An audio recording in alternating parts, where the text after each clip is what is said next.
Assalamualaikum guys, hai teman-teman, ketemu lagi sama aku. Hari ini kita akan mempelajari tentang norma, moral, etika, dan budaya. Stay tune terus ya guys. Oke, sebelum kita ke materi, aku bakal memperkenalkan diri dulu. Namaku Dian Skania Solihah dari Politeknik LP3 Pondok Cabe, Prodi Komputerisasi Akuntansi. You can call me Dian, and my friend call me Dian. Aku juga punya quote nih untuk kalian. This is quote. Everyone has inside them a piece of good news. The good news is you don't know how great you can be, how much you can love, what you can accomplish, and what your potential is. Anne Frank. Ini adalah kutipan. Setiap orang memiliki kabar baik di dalam diri mereka. Kabar baiknya adalah Anda tidak tahu betapa hebatnya Anda, betapa Anda bisa mencintai, apa yang bisa Anda capai, dan apa potensi Anda. Pasti kalian udah tahu dong apa itu norma, moral, etika, dan budaya.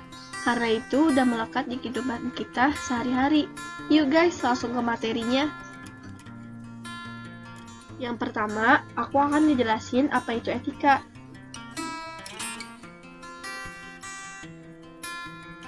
Etika adalah sesuatu di mana dan bagaimana cabang utama filsafat yang mempelajari nilai atau kualitas standar moral dan penilaian atau suatu sikap yang menunjukkan kesediaan dan kesanggupan seseorang secara sadar untuk memenuhi ketentuan dan norma kehidupan.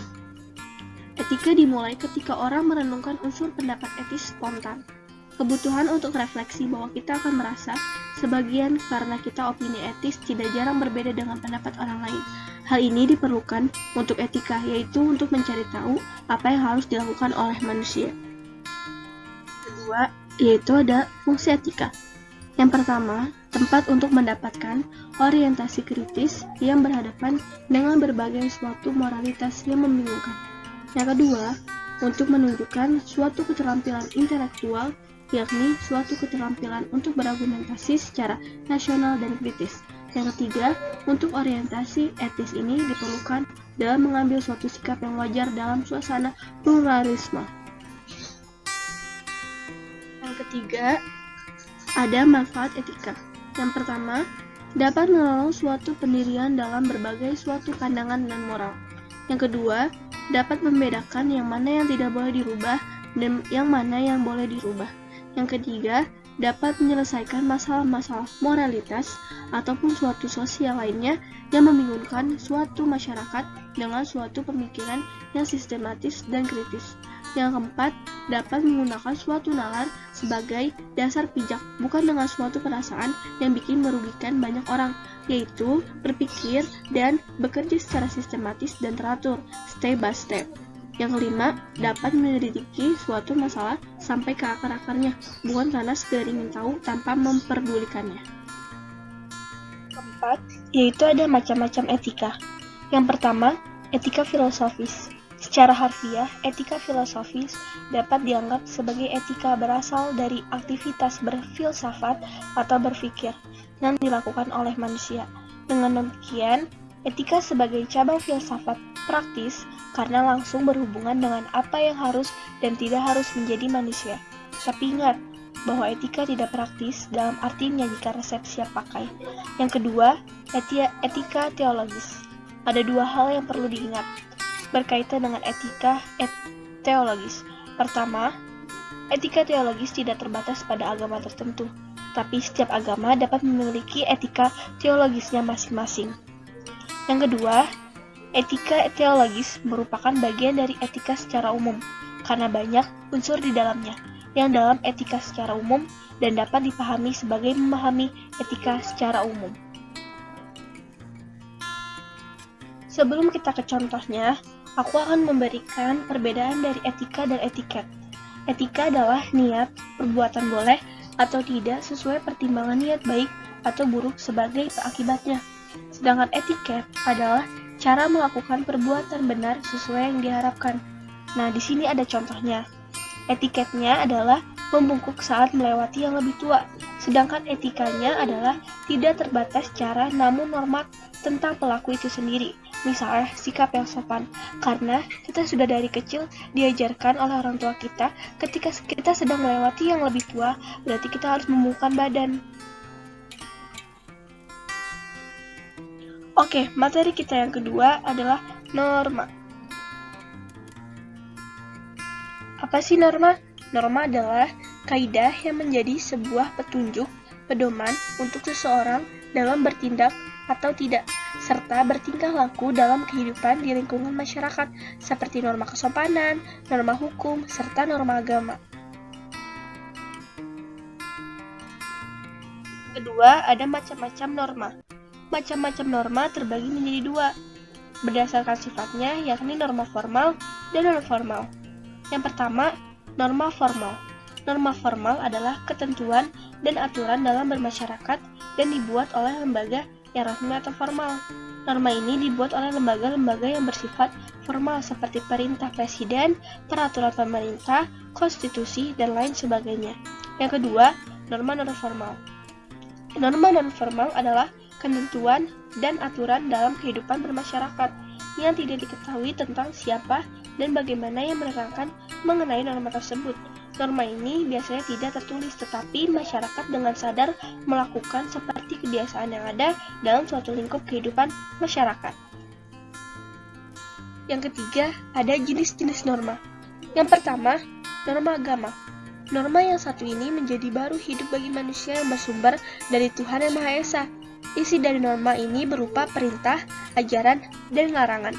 Pada umumnya, setiap pemeluk agama meyakini bahwa barang siapa yang memiliki perintah-perintah Tuhan dan mematuhi larangan-larangan Tuhan akan memperoleh pahala, sementara sanksi dari norma agama berupa dosa dengan balasan di akhirat kelak. Yang kedua, norma kesusilaan. Norma yang satu ini bersumber dari hati nurani manusia. Norma kesusilaan mendorong manusia untuk kebaikan dan menghindari perbuatan buruk. Jika seseorang melanggar norma ini, biasanya mereka akan mendapatkan sanksi berupa penyelesaian, dicemooh, bahkan dikucilkan dari masyarakat. Nilai-nilai kesusilaan bersifat universal karena sifatnya yang melekat pada diri manusia. Dalam hal ini, berarti norma kesusilaan dapat diandalkan dimanapun dan kapanpun. Yang ketiga, norma kesopanan. Norma kesopanan sendiri didasari oleh beberapa hal seperti kebiasaan, kepantasan, kepatuhan yang ada di masyarakat. Norma kesopanan sendiri berasal dari pergaulan manusia. Norma ini biasanya bersumber dari kebiasaan, adat istiadat, budaya, dan nilai-nilai masyarakat. Tata sopan santun mendorong jiwa baik, namun tidak bersumber dari hati nurani, tetapi hanya untuk sekedar menghargai orang lain dalam pergaulan sosial. Maka, norma kesopanan bersifat kultural, kontekstual, nasional, atau bahkan lokal. Yang keempat, norma hukum. Norma hukum sendiri bersumber dari negara atau pemerintah yang diatur dalam undang-undang. Norma hukum memiliki sifat untuk kepentingan dalam pergaulan hidup di masyarakat. Norma hukum juga sebagai pelengkap norma-norma lain, dengan sanksi-sanksi tegas dan nyata. Sanksinya itu tegas, ketetapan dan mengikat seperti penjara, denda. Sifat nyata dengan sanksi yang tegas, dan inilah yang merupakan kelebihan hukum dari norma yang ketiga. Negara yang memerintahkan untuk memaksakan aturan-aturan hukum guna dipatuhi dan terhadap orang-orang yang melawan hukum akan diancam dengan pidana dan denda. Yang keempat, ada fungsi norma. Norma jawaban sangat penting di masyarakat, karena jika tidak ada norma yang berlaku akan terjadi kekacauan, keributan, bahkan kerusuhan. Pentingnya norma dalam masyarakat karena norma memiliki fungsi berikut. Yang pertama, dapat menciptakan kehidupan masyarakat menjadi aman, tentram, dan tertib. Yang kedua, bisa mencegah kejadian benturan kepentingan masyarakat. Yang ketiga, memberi petunjuk atau pedoman bagi setiap individu dalam menjalani kehidupan di masyarakat. Yang keempat, mengatur tingkah laku masyarakat agar sesuai nilai yang berlaku. Yang kelima, membantu mencapai tujuan bersama dalam masyarakat. Di sini ada contoh atau gambar dari norma-norma. Yang gambar pertama yaitu norma kesusilaan. Gambar kedua yaitu norma agama. Gambar yang ketiga yaitu norma hukum. Dan gambar yang keempat yaitu norma kesopanan. Kita udah memasuki materi yang ketiga, yaitu budaya. Budaya adalah sebagai suatu cara hidup yang sifatnya mengatur agar setiap manusia mengerti dan memahami apa yang harus dilakukan serta untuk menunjukkan perilaku dalam menjalin hubungan dengan manusia yang lain yang diwariskan dari generasi ke generasi. Unsur-unsur budaya. Yang pertama, pengetahuan. Sistem pengetahuan dalam kultural universal berkaitan dengan sistem peralatan hidup dan teknologi karena sistem pengetahuan bersifat abstrak dan berwujud di dalam ide manusia. Sistem pengetahuan sangat luas batasannya karena mencakup pengetahuan manusia tentang berbagai hal yang digunakan dalam kehidupannya. Namun yang menjadi kajian dalam antropologi adalah bagaimana pengetahuan manusia digunakan untuk hidupnya. Misalnya, masyarakat biasanya memiliki pengetahuan akan astronomi tradisional, yakni perhitungan hari berdasarkan bulan atau benda-benda langit yang memberikan tanda-tanda kehidupan manusia. Yang kedua, peralatan teknologi hidup. Manusia selalu berusaha untuk menyelesaikan hidupnya sehingga mereka akan selalu membuat peralatan atau benda-benda tersebut. Perhatian awal para antropologi dalam memahami kebudayaan berdasarkan unsur teknologi yang dipakai suatu masyarakat berupa benda-benda yang dijadikan sebagai peralatan hidup dengan bentuk dan teknologi yang masih sederhana. Dengan demikian, bahasan tentang kebudayaan yang termasuk dalam peralatan hidup dan teknologi merupakan bahasan kebudayaan fisik. Yang ketiga, kemasyarakatan. Unsur budaya berupa kekerabatan dan organisasi sosial merupakan usaha antropologi untuk memahami sistem bagaimana manusia membentuk masyarakat melalui berbagai kelompok sosial.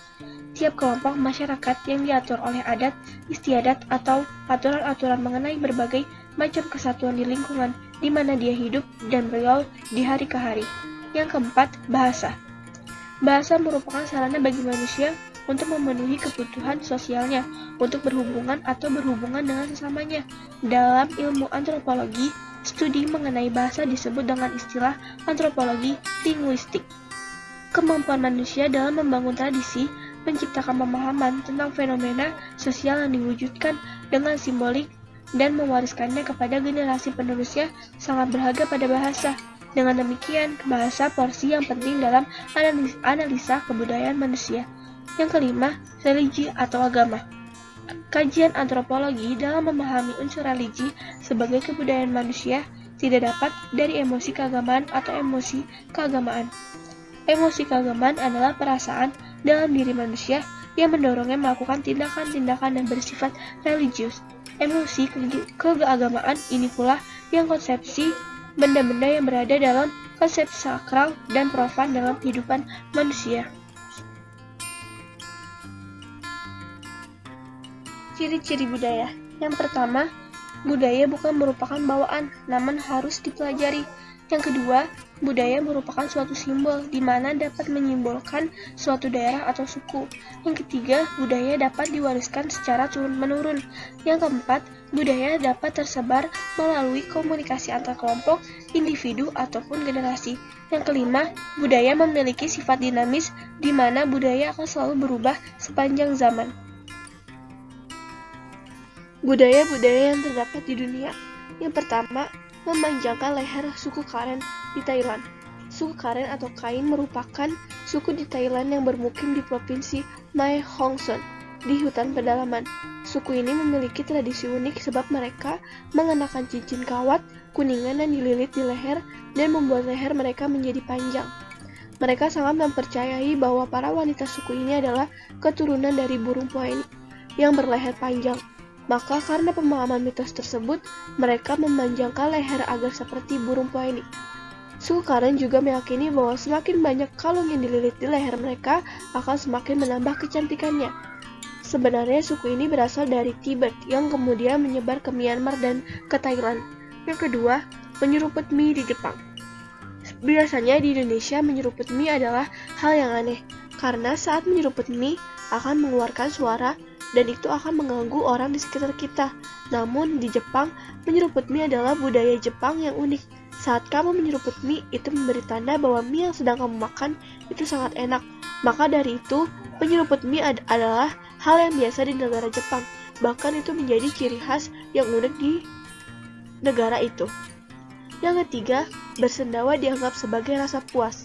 Jika di Indonesia bersendawa dianggap tidak sopan, di Cina bersendawa menandakan orang yang merasa puas terhadap makanan. Yang terakhir, upacara potong jari Papua Indonesia. Yang lainnya dari Provinsi Papua adalah tradisi potong jari.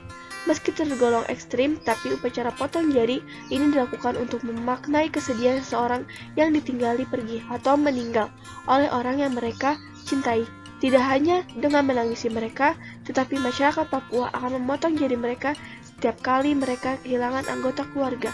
Dan tradisi tersebut sifatnya wajib.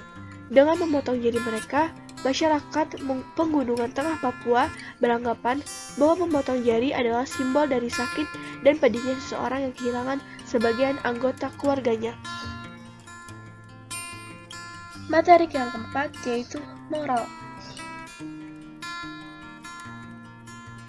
Moral adalah ajaran mengenai baik buruknya suatu perbuatan maupun perilaku, serta berkaitan erat dengan akhlak yang dimiliki masyarakat. Di dalam kehidupan, terdapat indikasi seseorang dapat dianggap bermoral, yaitu apabila memiliki kesadaran untuk menerima serta melaksanakan peraturan yang berlaku, kemudian bersikap atau bertingkah laku yang sesuai dengan nilai-nilai moral yang dijunjung tinggi dalam masyarakat. Tujuan moral. Moral memiliki beberapa tujuan sebagai berikut.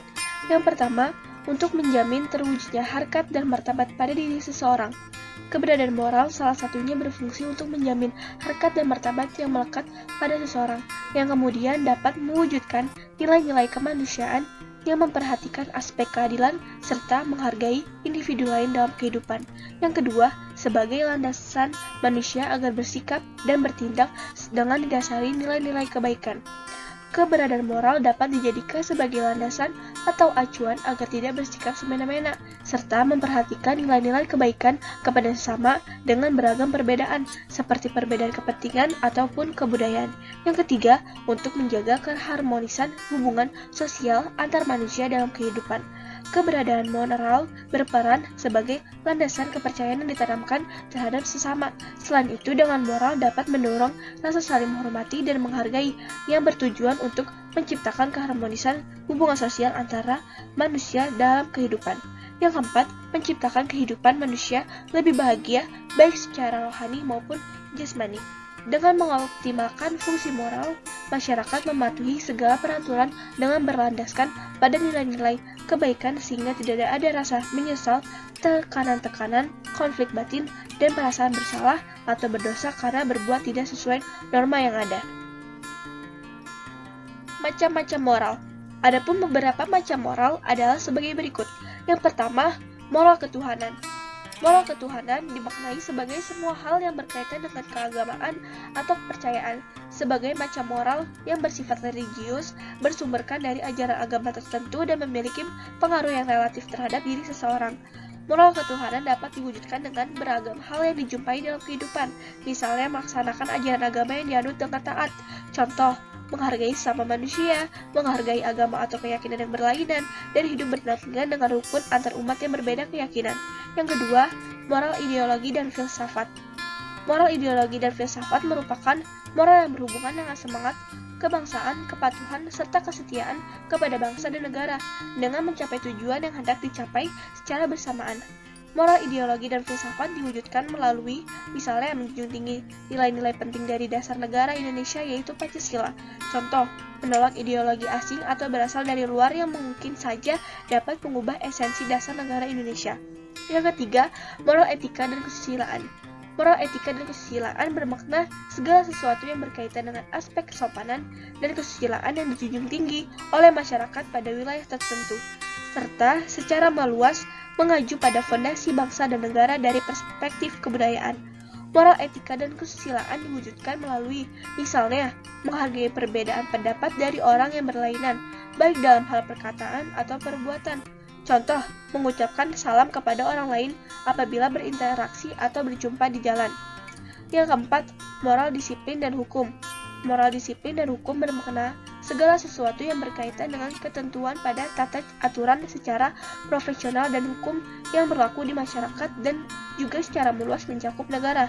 Moral, disiplin, dan hukum dapat dicontohkan, misalnya melakukan kegiatan berdasarkan tata peraturan yang berlaku, misalnya selalu menggunakan perlengkapan berkendara secara lengkap sebagai kewajiban yang harus ditaati, serta mematuhi rambu-rambu lalu lintas ketika berkendara di jalan raya. Sikap moral dalam kehidupan sehari-hari. Yang pertama, ketika bertemu orang yang dikenal di tengah jalan maupun di tempat umum, Dita selalu menyapa. Hal tersebut dilakukan Dita untuk menjaga hubungan baik dengan semua teman-temannya, sehingga dalam hal inilah Dita memiliki moral yang baik. Yang kedua, Rani selalu menggunakan tangan kanan ketika makan. Yang ketiga, Budi tidak memotong pembicaraan antara Hani dan Gandhi, meskipun Budi ada keperluan dan ingin berbicara dengan Hani. Yang keempat, ketika di angkutan umum, selalu mempersilahkan orang yang lebih tua untuk duduk di tempatnya karena tidak mendapatkan tempat duduk.